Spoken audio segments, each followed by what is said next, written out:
Hello, BookTube. Welcome to, well, it's the fourth Sunday in January, so of course, it's welcome to another Middlemarch meditation.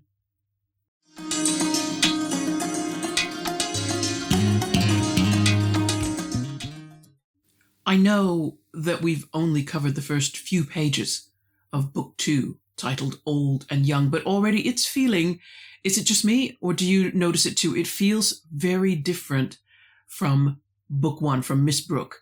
You remember, Book 1, we could hardly cover 3 pages in a meditation because for all the stops we had to make, all the pauses to do nerdy deep dives into, well, how many things? I made a note. So we had to stop to identify different 17th and 18th century worthy people, some of whom had got long lost to history.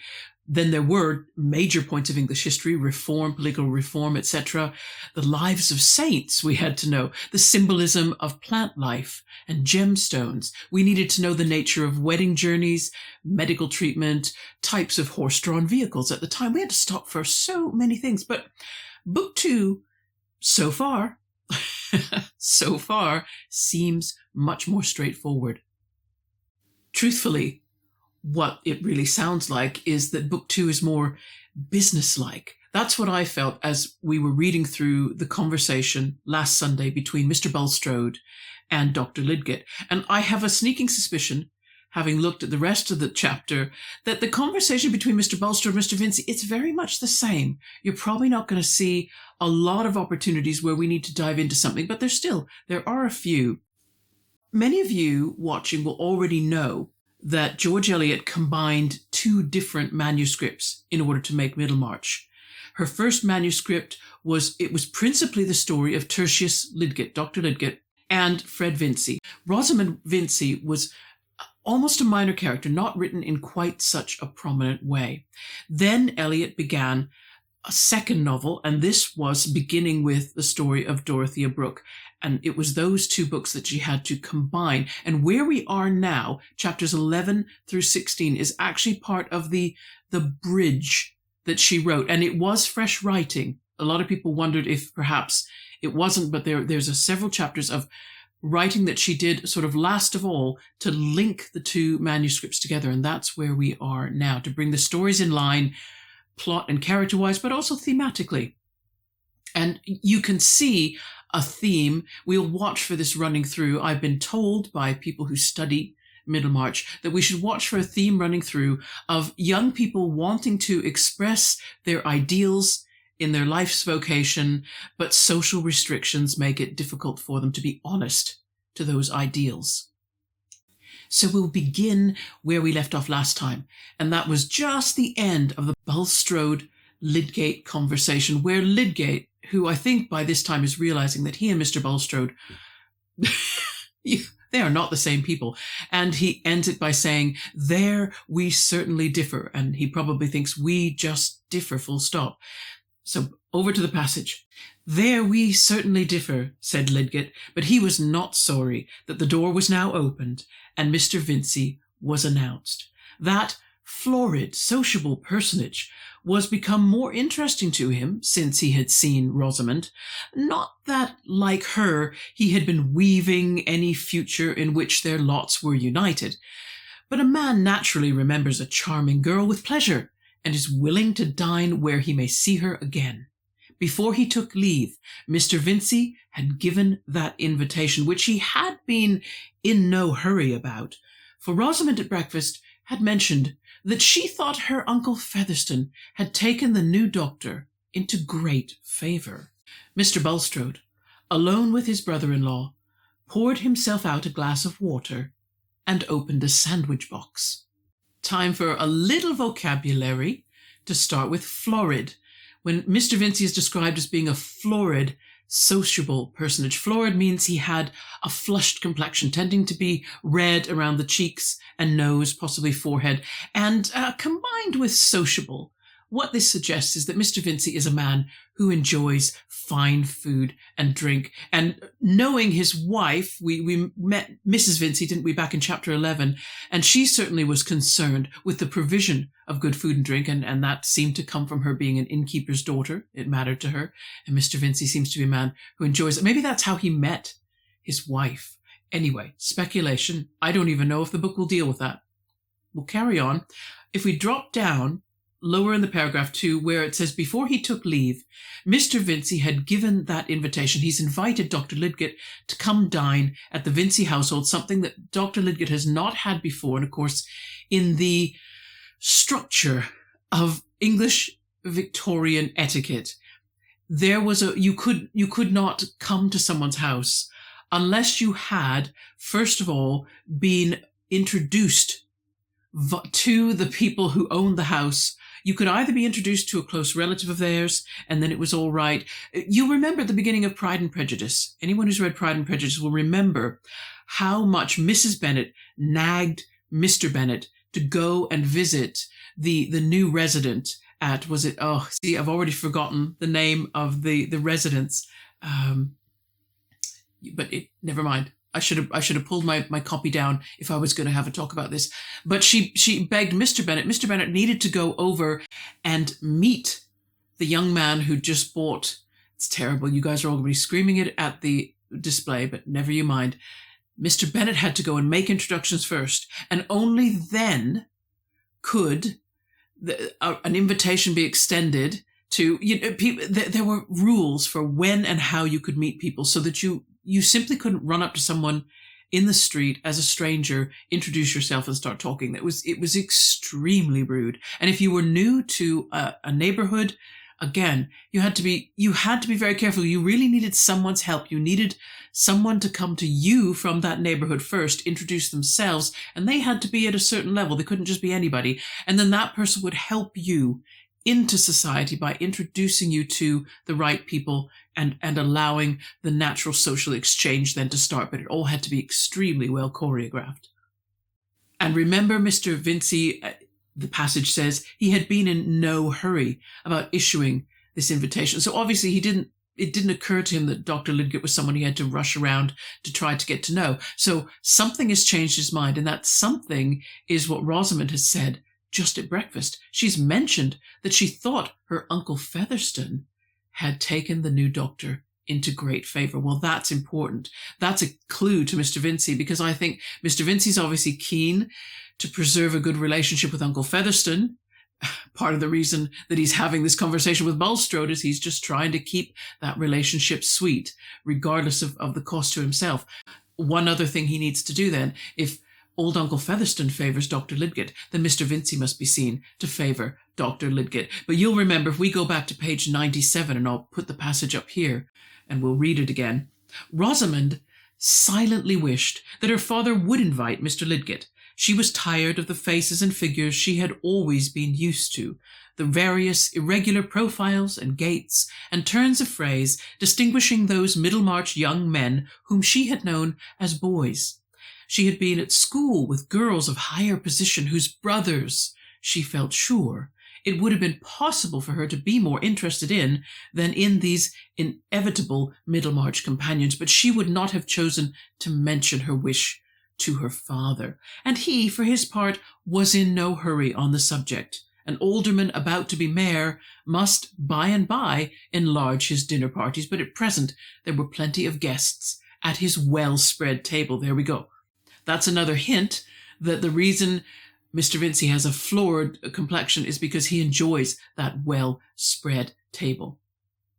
Now Mr. Vincey's done what Rosamond has effectively socially engineered him to do. I can bring that very 21st century term into the 19th. Rosamond's very skilled at social engineering, how to make a social situation work in her favour without appearing to be nakedly making something happen. She cannot, of course, show that she's doing something aggressively or even assertively. That's not considered well-bred for a young woman, an upper-class young woman. Mr. Vincey, however, is a man, an upper-class man, and he can be slightly different. He can still socially engineer, and I think that's what we'll see in this conversation. But when he socially engineers, he can show himself to be a bit more assertive. That's perfectly all right for a man. And one more nerdy diversion. We won't get many, so I had to really scrape them out. Mr. Bulstrode opens a sandwich box.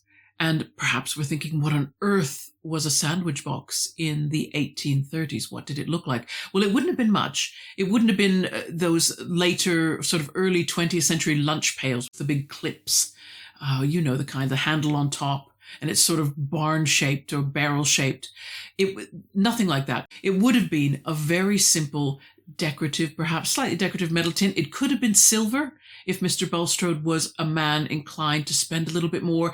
Hunting parties, aristocratic hunting parties, would take sandwiches with them to eat during the hunt, and those would be packed up in beautiful sterling silver boxes. But it's likely Mr. Bulstrode seems like a man who's trying not to be worldly, so I imagine he'd have something more like the tin I'm going to put up on screen now. This tin, which is literally made of tin and then enameled over the top, and then there's an illustration on it, but it wouldn't have to be illustrated. It's difficult to find online, and I did try very hard. Early 19th century examples, they've pretty much probably been melted down and turned into something else. Most of the antique sandwich boxes I could find were from the much later 19th, early 20th centuries.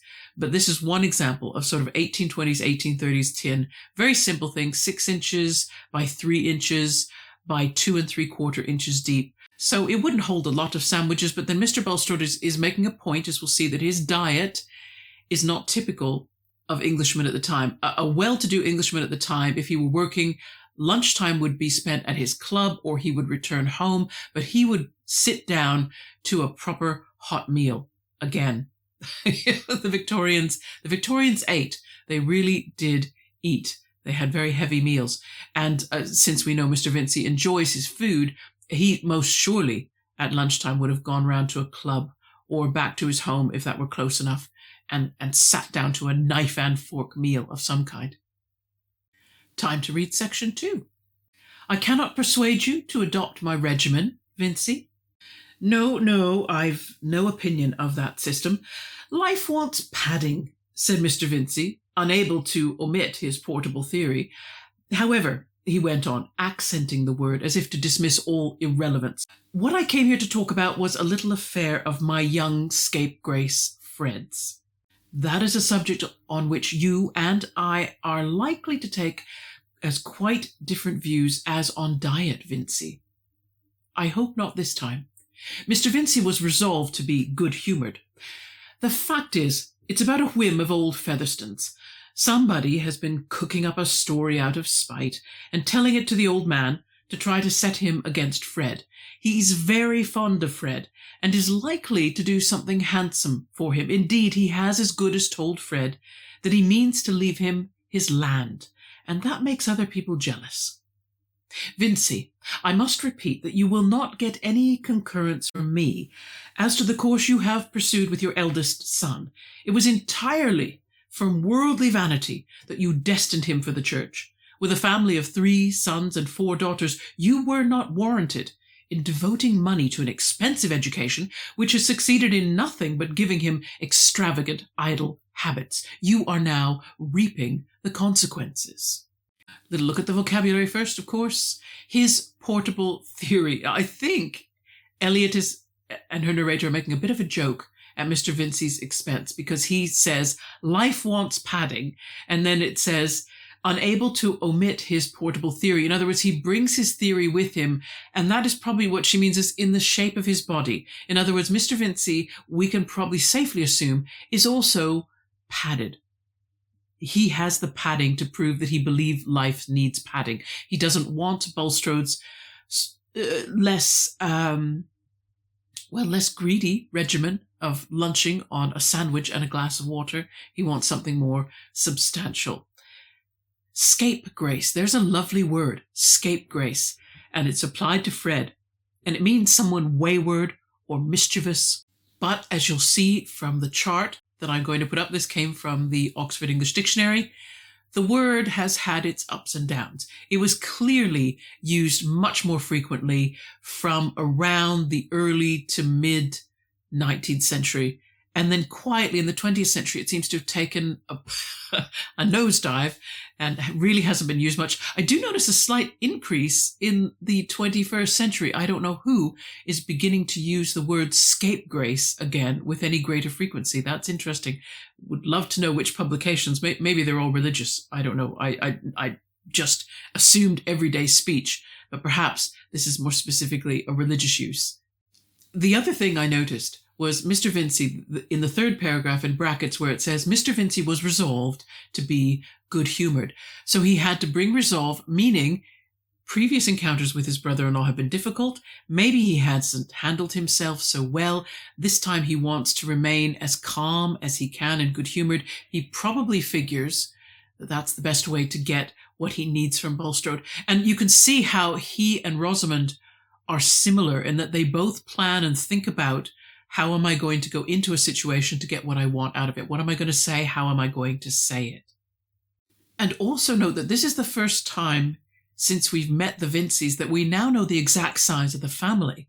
We knew about Rosamond, we knew about Fred, we knew there was another son because, again, on page 97, Mr. Vincey went to the warehouse with his second son. So we knew that there was at least Rosamond, Fred, another son, and then it had talked about a governess who was having morning lessons with the younger girl. So we now know that in the Vincey family, there are 3 sons and 4 daughters. There are 7 children. That is a big family. And even for a man making the money that Mr. Vincey is, that's a lot of children. I presume those are all the living children. You have to always think, if you're talking about the 19th century, childhood death was such, it was a reality for everyone. More of a reality if you were poor. You could guarantee that you would lose children, and sometimes you would lose as many or more children than you had. But even in better off families, you still could lose children. To have 7 living children is quite an achievement. But it also means they're expensive. We read on. To point out other people's errors was a duty that Mr. Bulstrode rarely shrank from. But Mr. Vincey was not equally prepared to be patient.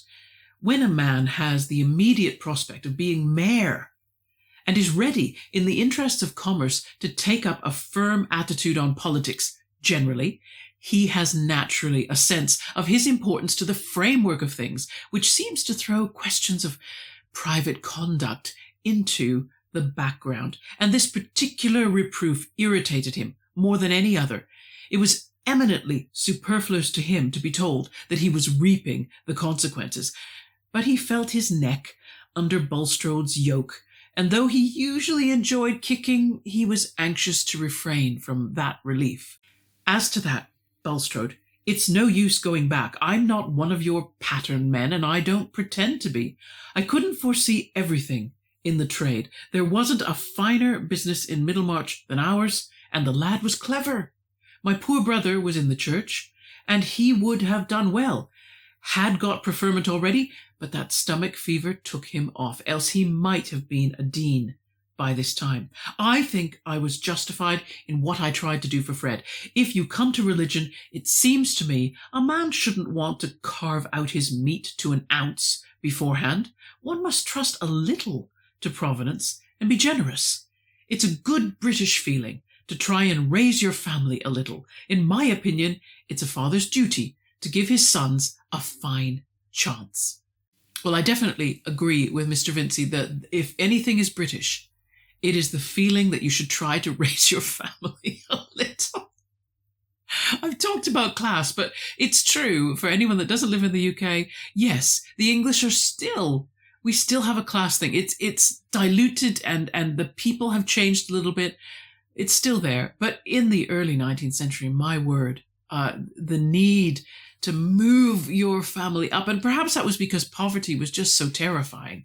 We think of it as snobbery, but to be truthful, I suppose it was just like the further up you are, the less chance that you can fall. That was probably what was really going on in the minds of most men. Anyway, let's go back up to the top and deal with some vocabulary. Vincey's impatience here. It's interesting how Eliot's narrator describes that it's connected now with his political self. He's a man who's going to be mayor soon, so he has naturally a sense of his own importance in the framework of things. He's so vital now to Middlemarch running well. How could anyone therefore, this has implications today, doesn't it? But you just think of those yourself. I'm not going to go off onto a rant about them. But because he naturally has now a sense of his own importance to the framework of things, what he does in private, well, surely that can be just, overlooked for the sake of, what he is within the political framework of his town. And then there's this phrase he uses with Bulstrode where he says, "I'm not one of your pattern men." Now that is a specific term that would have had a brief period of flourishing. Christians will still understand it, though, because it is a Christian concept, but it became, I suppose, more popular during the evangelical period in the early 19th century. So it's typically pointing to Jesus as the pattern man, the one who set the perfect example which is to be followed. And the New Testament text which would have been used to illustrate this would have been the first letter of Paul to the Corinthians, chapter 11, verse 1. And I'm going to quote that from the New King James Bible.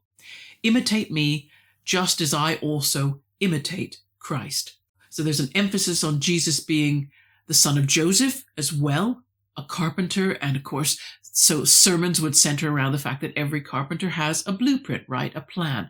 And similarly, a pattern. So Christianity becomes a pattern of behavior that you should follow. You should be a pattern man. And that is what Vincey's referring to. He's sort of saying to Bulstrode, look, I'm not one of those people.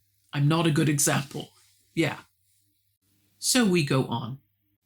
"I don't wish to act otherwise than as your best friend, Vincey, when I say that what you have been uttering just now is one mass of worldliness and inconsistent folly." "Very well," said Mr. Vincey, kicking in spite of resolutions. "I never profess to be anything but worldly, and what's more, I don't see anybody else who is not worldly. I suppose you don't conduct business on what you call unworldly principles. The only difference I see is that one worldliness is a little bit honester than another."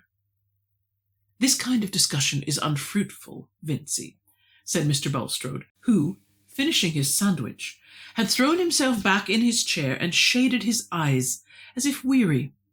"You had some more particular business." Yes. The long and short of it is, somebody has told old Featherstone, giving you as the authority, that Fred has been borrowing or trying to borrow money on the prospect of his land.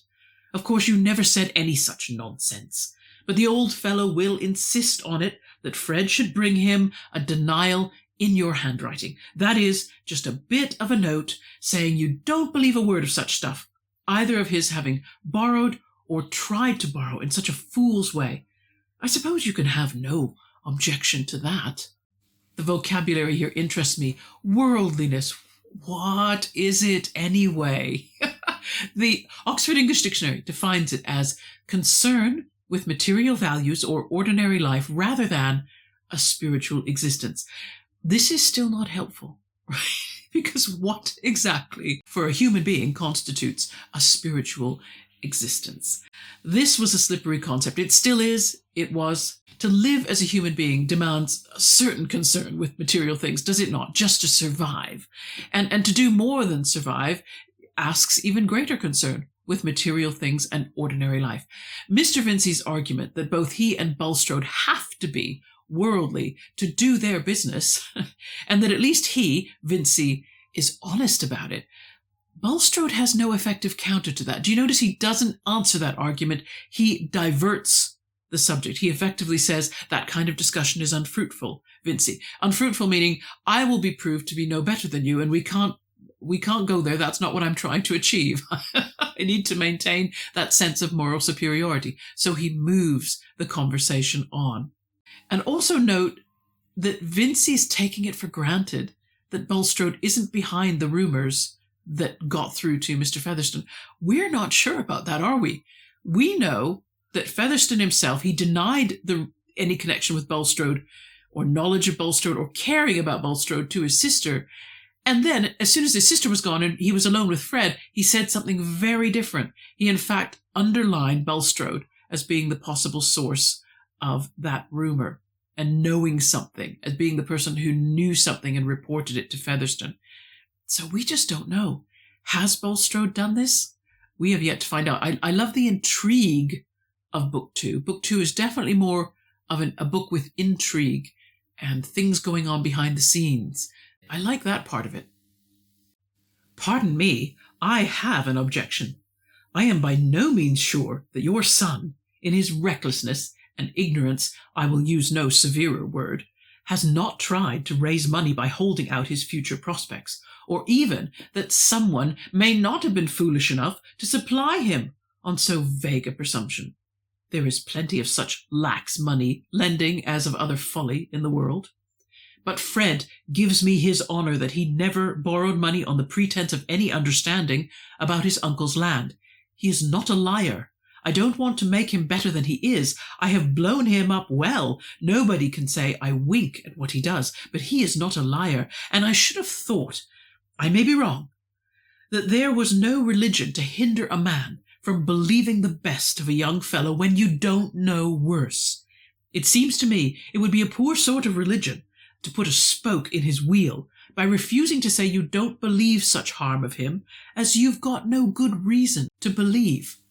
What is interesting to note in this little section of the conversation is that Bulstrode says he's not sure, but he doesn't say he has evidence. He doesn't come out and say, yes, I told that to Featherstone because I have witnessed, or I know, or I have heard people in business that I know would not say this without it being true. He gives no evidence whatsoever. His whole condemnation of Fred Vincy is based on his personal opinion of Fred Vincy and nothing else.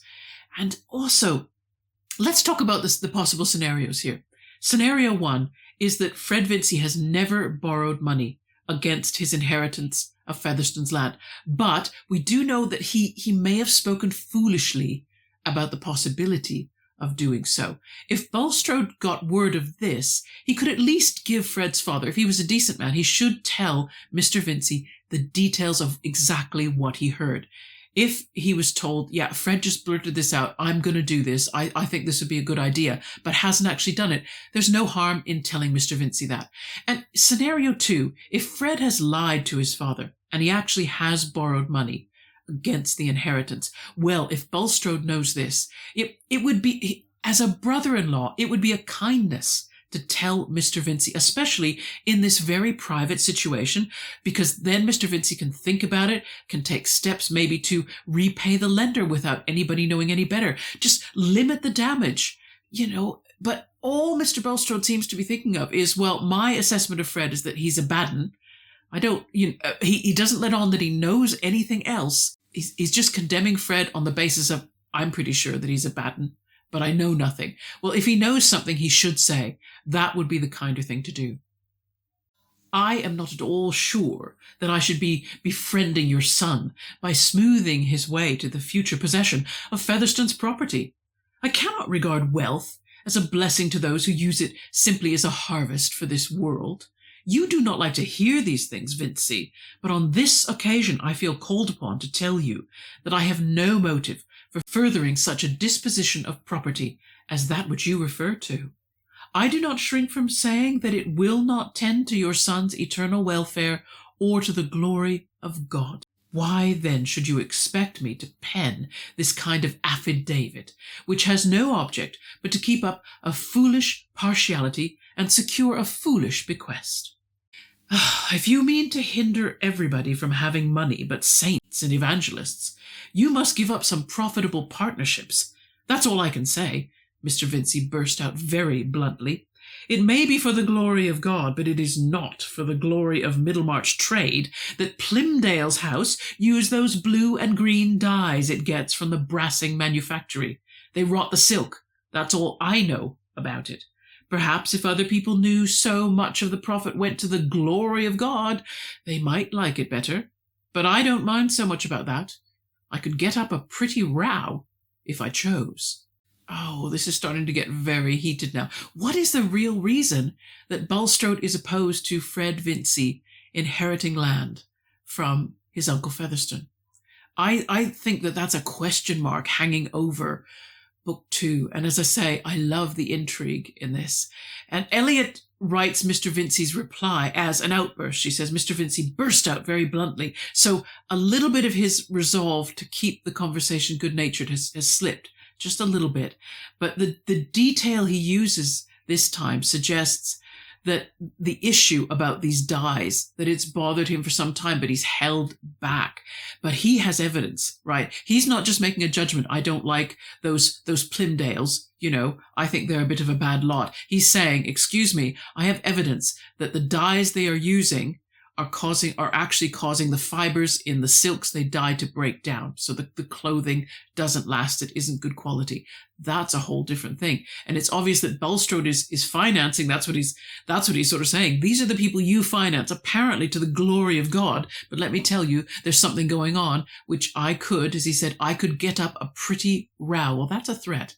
Vincey is implying that Bulstrode, if he's going to not counteract this damaging rumor about Fred, then, okay, Bulstrode, I can do the same thing.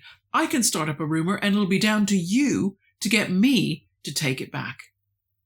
And we have just one nerdy deep dive on this subject, and that is about dyes, because dyeing fabric in a way where the colors could be vibrant and they could stay in after the garment was washed, those were still being developed in the early 19th century. And some of the formulations were poisonous, quite frankly. There was a green dye which contained arsenic. And I think some of you are aware of the theory that Napoleon died when he did, not from any other cause, but the green wallpaper in the room where he was staying most likely contained arsenic. And there was a lot of problems with dyes doing things to people's health. In this case, Mr. Vincey's just talking about what it does to the garments. But I mean, if it can eat through silk, heaven only knows what it would do to your skin. And there were a lot of dyes that caused skin problems, all kinds of different things. I will put in the description box a link to a fantastic little website, the Maryland Center for History and Culture. And they've got a whole article on the progress of getting to the point where you had dyes that, yes, they would stay in fabric, they would give you brighter colors, but they wouldn't bring you out in a rash, or worse, kill you over time. Mr. Bulstrode paused a little before he answered. You pain me very much by speaking this way, Vincey.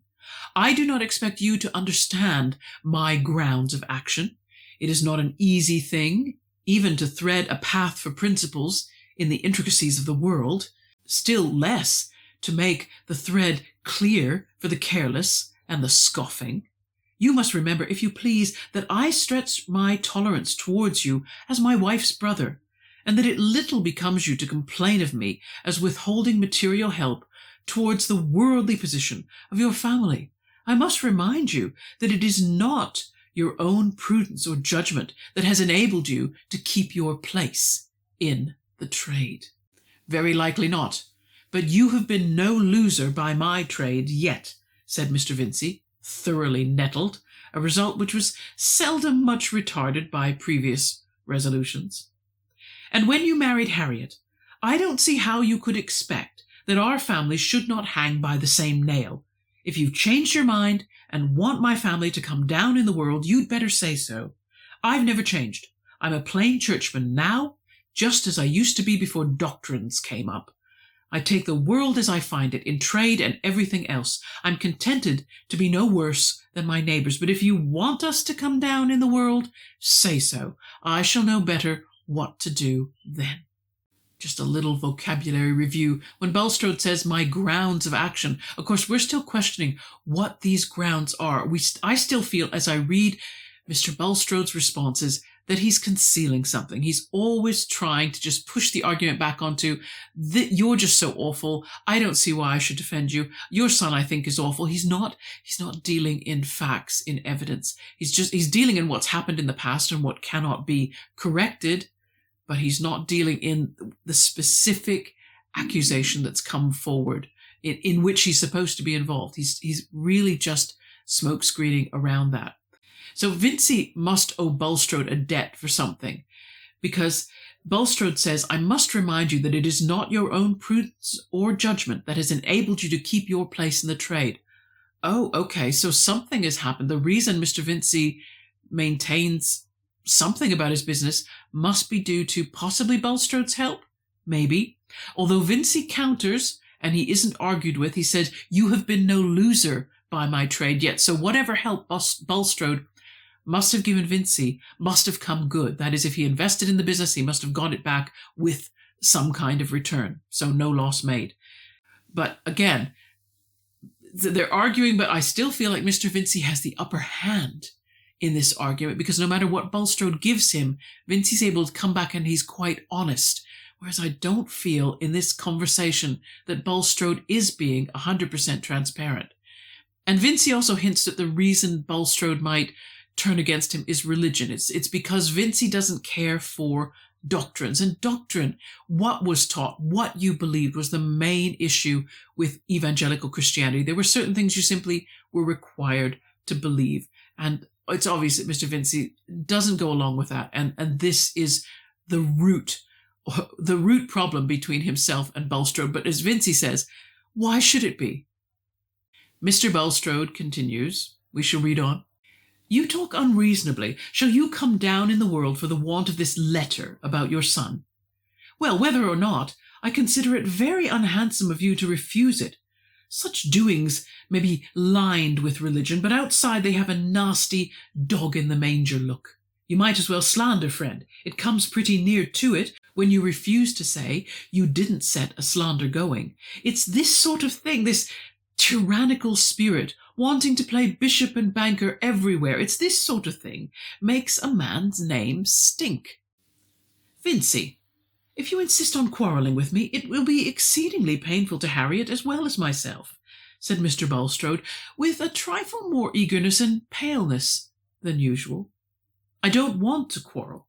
It's for my interest and perhaps for yours too, that we should be friends. I bear you no grudge. I think no worse of you than I do of other people. A man who half starves himself and goes the length of family prayers and so on that you do, believes in his religion whatever it may be, you could turn over your capital just as fast with cursing and swearing. Plenty of fellows do. You like to be master, there's no denying that. You must be first chop in heaven, else you won't like it much. But you're my sister's husband, and we ought to stick together. And if I know Harriet, she'll consider it your fault if we quarrel because you strain at a knot this way, and refuse to do Fred a good turn. And I don't mean to say I shall bear it well. I consider it unhandsome.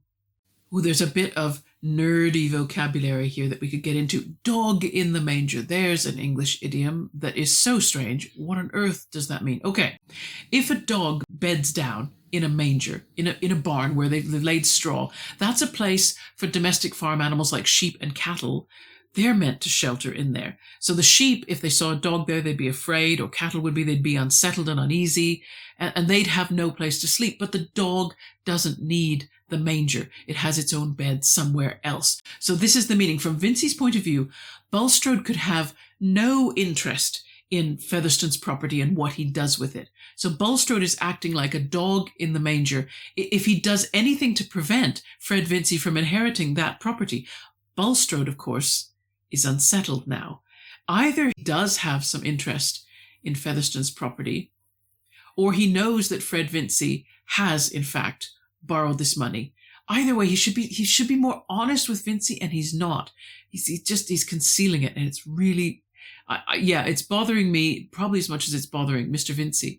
And the other bit of vocabulary we need to look at is down at the bottom of the passage, where Mr. Vincey, who isn't a particularly religious man, but he knows enough of the Bible to say, if I know Harriet, she'll consider it your fault if we quarrel because you strain at a knot in this way. Now that's directly out of the New Testament, out of the Gospels of Matthew, chapter 23. It's the chapter where Jesus is beating up the Pharisees, effectively. And we should maybe talk about Pharisees, because Bulstrode at the beginning of chapter 13 or thereabouts was compared to, some people considered him a Pharisee in Middlemarch. What on earth does that mean? Some of you will already know what it means, but I'll talk about that. First of all, strain at a knot, we shall put up on screen.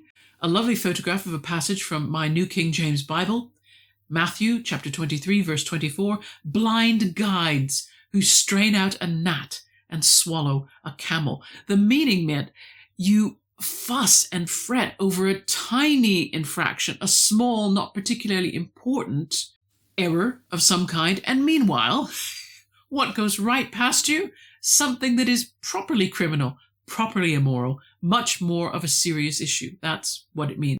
What Mr. Vincey is saying is if you keep harping on about Fred in this way, you are straining at a gnat. And my sister, she won't appreciate that. She'll say it's your fault for making such a big deal out of a small thing. And regarding Pharisees, what I will do is put a link up to the Encyclopedia Britannica article, very short, but it covers the ground you need unless you want to become an expert. The Pharisees, it comes from the Hebrew word perushim, and they emerged as a distinct group around about 165 to 160 BC. And they were a party, so they had political power. They were laymen and scribes in contrast to the Sadducees, who were priests, but they functioned in governing, and they were interested in the law, not just the law as it was written down. The Sadducees were very concerned with the Torah and what it said, but the Pharisees felt that there was also validity in the oral traditions that had grown up around the Torah, which were later written down and became known as the Talmud.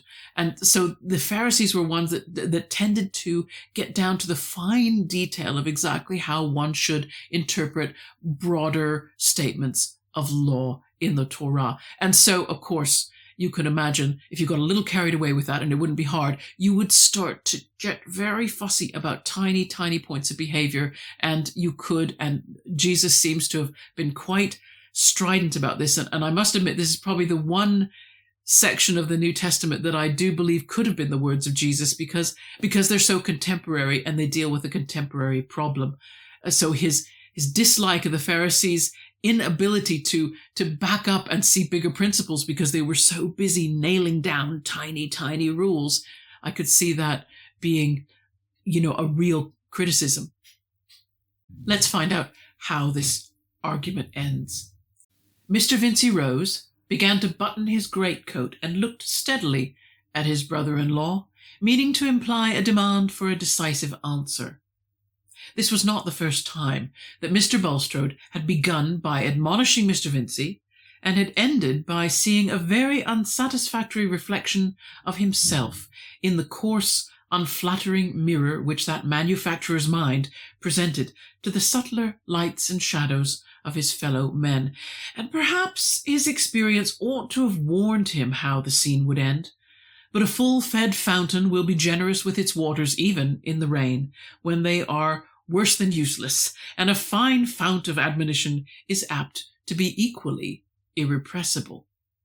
It was not in Mr. Bulstrode's nature to comply directly in consequence of uncomfortable suggestions. Before changing his course, he always needed to shape his motives and bring them into accordance with his habitual standard. He said, at last, "I will reflect a little, Vincey. I will mention the subject to Harriet.